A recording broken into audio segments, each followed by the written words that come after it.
थे। गांव वाले हैरानी से उसकी तरफ देखने लगे।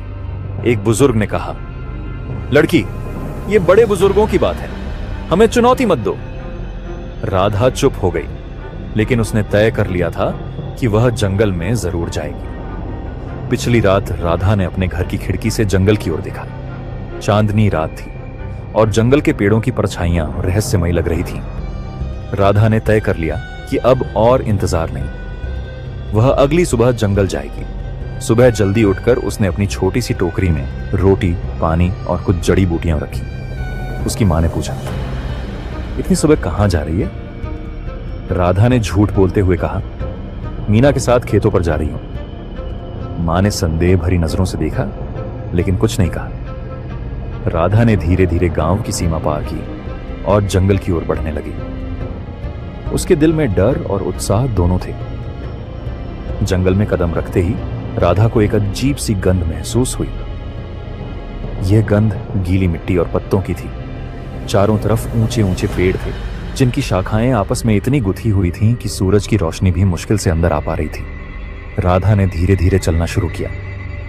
हर कदम पर उसे कुछ नया दिखता।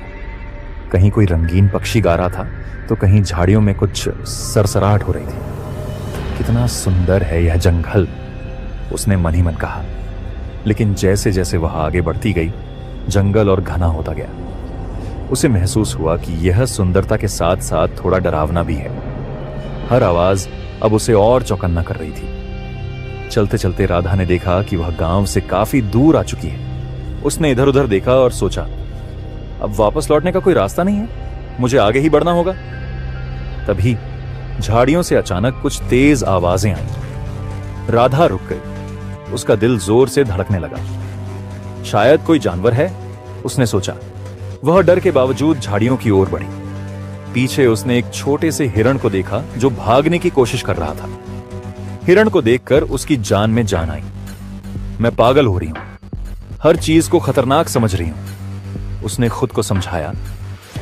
जंगल में कुछ और घंटों तक घूमने के बाद राधा को थकान महसूस होने लगी।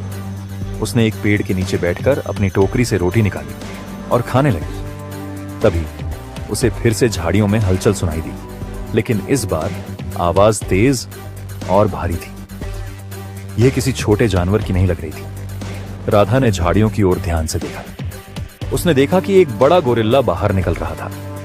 वह गोरिल्ला करीब 6 फीट लंबा था। उसकी आंखें चमक रही थीं और वह दर्द से कराह रहा था। राधा डर से पीछे हट गई। गोरिल्ला ने भी राधा को देखा।